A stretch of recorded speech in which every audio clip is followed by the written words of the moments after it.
Please subscribe एवं like ज़रूर करें।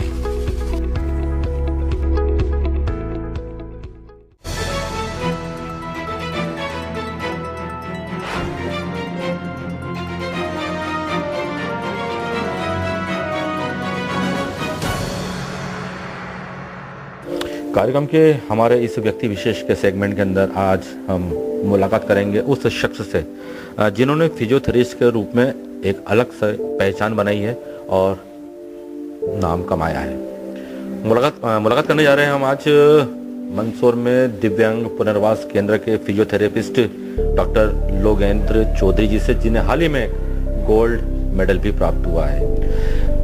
डॉक्टर साहब की ये शुरुआत मंदसौर में कैसी हुई, आखिर उन्होंने ऐसा क्या किया जो इस पुरस्कार से उन्हें नवाजा गया है। आज व्यक्ति विशेष में हम डॉक्टर चौधरी से सामने बात करेंगे। सर, हमारे प्रोग्राम में आपका बहुत बहुत स्वागत है। सर, बहुत बहुत धन्यवाद सर आपका। सर, मैं आप ही से शुरुआत करना चाहूँगा कि आप मंदसौर में फिजियोथेरेपिस्ट के पद पर पदस्थ हैं। आपको गोल्ड मेडल के लिए कैसे चुना गया और आप यहाँ पर किस ढंग से वर्क करके लोगों को राहत दे रहे हैं? सर, मास्टर ऑफ फिजियोथेरेपी के एग्ज़ाम जो जब मैं पढ़ता था तो मास्टर ऑफ फिजियोथेरेपी का एग्ज़ाम महाराजा विनायक ग्लोबल यूनिवर्सिटी के द्वारा कंडक्ट किया गया था। उसमें 10 देशों के लोग वहाँ पर पढ़ने आते हैं, क्योंकि ग्लोबल यूनिवर्सिटी है, वहाँ कोई भी पढ़ने आ सकता है, फॉरेन वाले स्टूडेंट्स भी होते हैं। तो उसमें मैंने मास्टर्स में टॉप किया, तो उस परिप्रेक्ष्य में मुझे गोल्ड मेडल से नवाजा गया। उसका दीक्षांत समारोह 16वां दीक्षांत समारोह अभी हाल ही में हुआ है, जिसमें मुझे बुलाकर गोल्ड मेडल से सम्मानित किया गया और मुझे सर्टिफिकेट वगैरह और शाल भी दिया गया और इसकी काफ़ी सराहना हुई। और मैं यहाँ पर 1 जनवरी 2019 से पदस्थ हूँ जिला दिव्यांग पुनर्वास केंद्र में। यहाँ पे भर्ती की प्रक्रिया हुई थी, उसमें मैंने अपना डाला था, तो उसमें मेरिट के आधार पर सबसे प्रथम आया था मैं, इसलिए मेरा सिलेक्शन हुआ यहाँ पे। और यहाँ पे आप लोग देख ही रहे हैं, हम लोग सेवाएं दे रहे हैं फिजियोथेरेपी के माध्यम से, दीन दुखियों की सेवा कर रहे हैं। यहाँ पे हर वर्ग के, गरीब अमीर, किसी के साथ भेदभाव नहीं किया जाता और उन्हें एक धारा के साथ में ट्रीटमेंट दिया जाता है। मेडिकल साइंस के अंदर फिजियोथेरेपी काफ़ी आगे बढ़ गई है, लोग अब इसके प्रति काफ़ी जागरूक हो गए इसके अंदर और अब इस विधा को भी उन्होंने अपना लिया। तो सर, इसमें किस ढंग से थेरेपी की जाती है? सर, अगर WHO की माने तो सबसे ज़्यादा जो 5 जो पैथियाँ हैं उनमें सबसे कॉस्टली पैथी फिजियोथेरेपी आती है। अगर आप बाहर कहीं महानगरों में यहाँ फिजियोथेरेपी का चलन देखेंगे तो बहुत अधिक मात्रा में और वहाँ पर बहुत पैसा लिया जाता है। तो हाल ही में हमारी गवर्नमेंट ने, मध्य प्रदेश शासन ने हमारे हर जिलों में फिजियोथेरेपिस्ट की व्यवस्था करवाई है, जिसमें NPSC प्रोग्राम 60+ के लोगों के लिए, DIC का प्रोग्राम बच्चों के लिए, 18 साल से कम उम्र के बच्चों के लिए, और DDRC का प्रोग्राम चलता है जिसमें मैं हूँ। वो हर दिव्यांग बच्चे से लेके वृद्ध तक के लिए चलाया जाता है। लोग जब आते होंगे तो शुरू में डर रहता होगा उनको कि उनको दर्द होगा, तकलीफ होगी, तो आप उनको कैसे मेंटली सेटिस्फाइज करते हैं उनको? सर, प्राथमिकता के तौर पे तो उन्हें फिजियोथेरेपी कैसे की जाती है इसका तरीका बताया जाता है। लोगों का देखा जाता है कि वो इससे डरेंगे तो नहीं, अगर डरते हैं तो उस तरह से ट्रीटमेंट दिया जाता है। जैसे कि मान लें कि अगर कोई स्टीफनेस का केस आया तो उसको पेन तो होगा ही सही, अगर उसको मोड़ेंगे अपन तो उसको बड़े फिजियोथेरेपी के माध्यम से पहले मसल्स रिलैक्स करके जोड़ों पे पहुंचा जाता है। हम डायरेक्ट जोड़ पे नहीं जाते हैं। जनरल फिजियोथेरेपी में जो हम एडवांस फिजियोथेरेपी करते हैं, जो महानगरों में की जाती है, जनरल फिजियोथेरेपिस्ट नहीं है हम एडवांस फिजियोथेरेपिस्ट हैं। तो हम क्या करते हैं, पहले उस मसल्स को रिलीज करते हैं जिसमें अकड़न आ रही है। जोड़ों पे तो हम बाद में जाते हैं, अगर डायरेक्ट जोड़ पे चले जाते हैं तो तकलीफ बढ़ जाती है।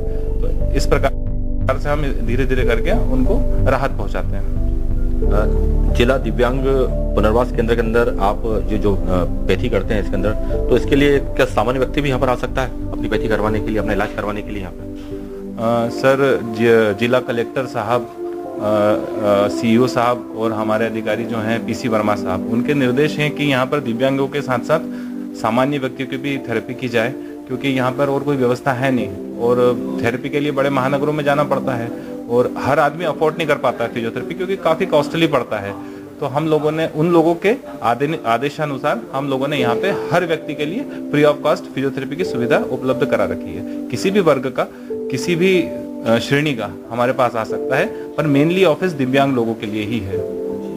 तो डॉक्टर साहब, यहाँ पे कौन कौन सी ऐसी मशीनें हैं जिससे लोगों को काफ़ी राहत मिलती है और अपने आप को वे स्वस्थ और अच्छा महसूस करते हैं? ये आपका क्वेश्चन बहुत अधिक महत्वपूर्ण है, क्योंकि फिजियोथेरेपिस्ट को एक मशीन ऑपरेट करने वाले के रूप में न जाना जाए, ये बहुत इंपॉर्टेंट होता है। फिजियोथेरेपिस्ट अपने आप में भौतिक चिकित्सक होता है। भौतिक चिकित्सा का मतलब होता है हाथों के द्वारा दी जाने वाली थेरेपी।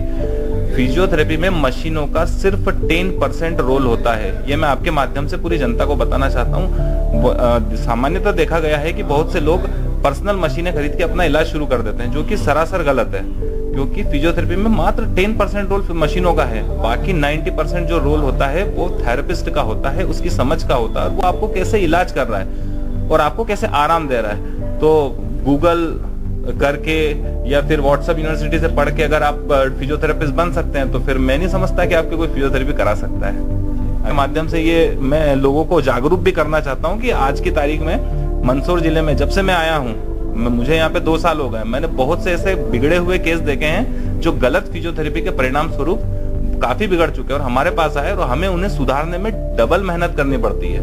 तो जनता से यही अपील है कि फिजियोथेरेपिस्ट का सहारा ले, न कि किसी झोलाछाप थेरेपिस्ट का।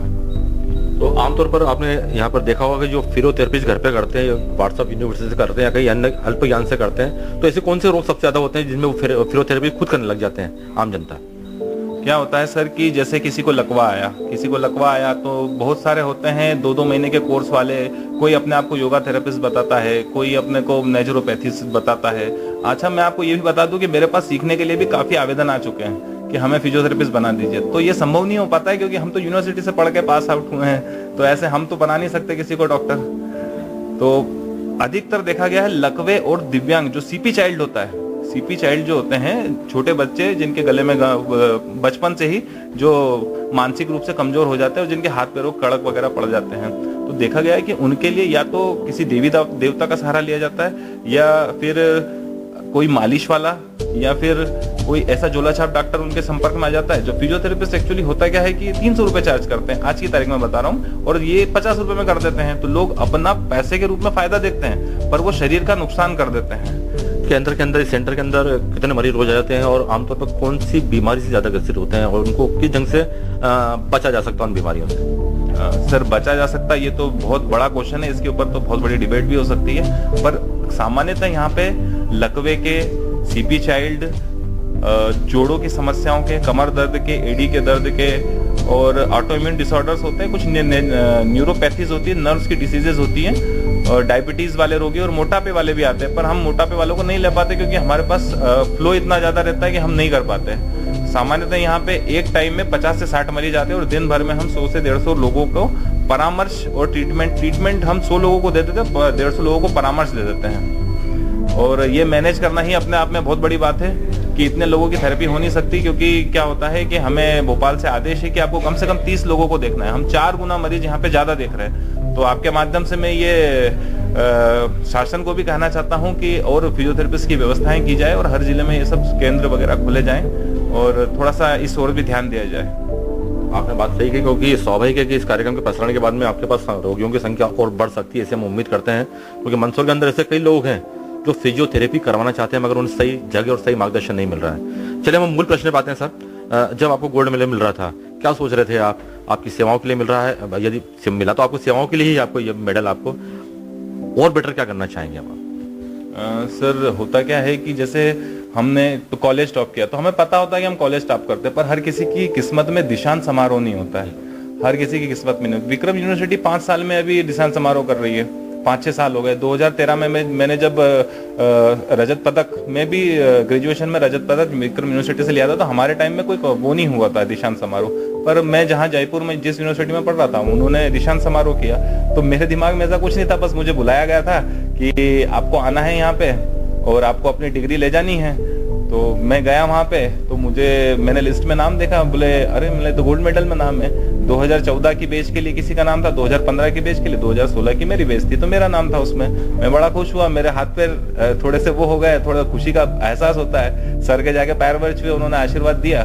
फिर हम लोग सेंट्रल हॉल गए। सेंट्रल हॉल में वहाँ पे हमारे डायरेक्टर साहब थे, उन्होंने हमें मेडल वगैरह पहनाया और हमारे अच्छे भविष्य की कामना करते हुए हमारे भविष्य को अच्छा रहे ऐसी कामना की उन्होंने।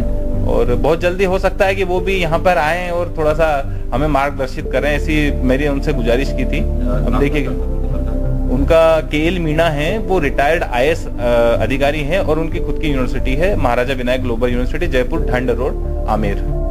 जी, संभावना जाने की कि वो मंदसौर में आ सकते हैं और आपको और आगे मार्गदर्शन मिल सकता है।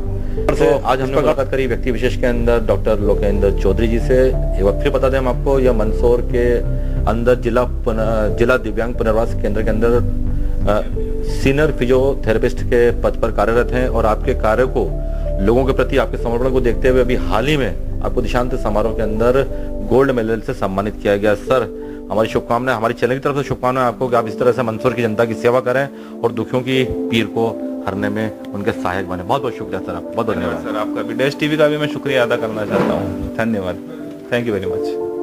और जब हम यहाँ पर डॉक्टर चौधरी का इंटरव्यू बनाने व्यक्ति विशेष में आए तो हमारी मुलाकात यहाँ पर गरनाई की टीचर ललिता सिसोदिया जी से हुई, जिन्होंने बच्चों को आगे बढ़ने में, पढ़ने में और स्कूल के कायाकल्प में कई नवाचार किए हैं और कई कई अवार्ड आपको मिले हैं।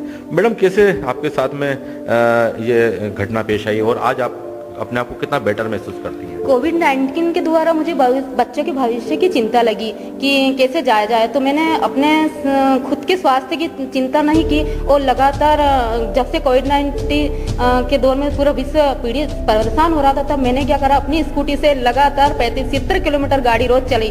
तब मैं ये भूल गई थी कि मुझे आने वाले समय में ऐसा, मुझे इसका बिल्कुल ज्ञान नहीं था कि मेरी कमर में कुछ तकलीफ हो जाएगी।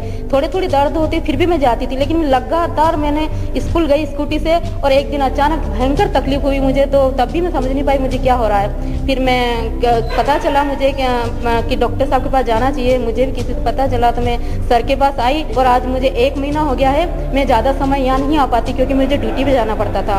और ये जो मेरी घटना घटी लगातार स्कूटी चलाने से, जो मैं बच्चों के भविष्य संवारने चली थी, लेकिन संवारते संवारते मेरे खुद की कमर डैमेज हो गई, रीढ़ की हड्डी टेढ़ी हो गई। लेकिन मैं अभी फिट महसूस कर रही हूँ क्योंकि मेरे को 1 महीना हुआ और 1 महीने में 7-8 दिन ही आ पाई, लेकिन मेरी कमर में काफ़ी रिलीफ महसूस कर रही हूँ क्योंकि मुझे जानकारी जहाँ तक लगा था कि मुझे रेफर कर दिया जाएगा वो बाहर ऑपरेशन के लिए, लेकिन वो नौबत मेरे साथ नहीं आने दी। काफ़ी रिलीफ महसूस हुआ। मुझे आज खुशी है कि चलो मुझे बाहर नहीं जाना पड़ा और अपने मंदसौर के लिए गौरव की बात है कि इतना अच्छा फिजियोथेरेपी यहाँ हो रहा है। जैसे जैसे पता चलता जा रहा, सभी आ रहे और लाभान्वित हो रहे और अभी तक ठीक भी हुए।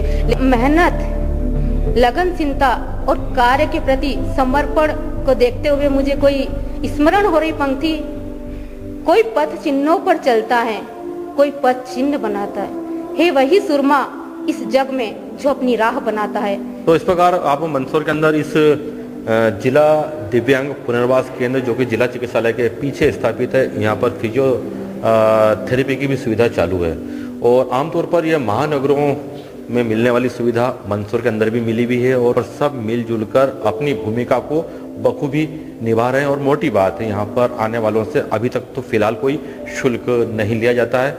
व्यक्ति विशेष में आज सिर्फ व्यक्ति ही नहीं थे, आज व्यक्ति विशेष के तौर पर हमारा यह फिजियोथेरेपी सेंटर भी है जहाँ पर मंदसौर के लोगों को यह सुविधा मिल रही है। और दूसरी बात, सिर्फ मंदसौर ही नहीं, इंदौर, खरगोन, नीमच और राजस्थान के कई क्षेत्रों के लोग यहाँ पर अपनी फिजियोथेरेपी कराने के लिए आ रहे हैं और क्योंकि ये निःशुल्क है। आज के अंक में बस इतना ही, अगले अंक में फिर से मुलाकात होगी। तब तक के लिए मैं राजेश कुलश्रेष्ठ अपनी पूरी आईना टीम के साथ में आपसे अनुमति चाहता हूँ। अनुमति दीजिए, नमस्कार।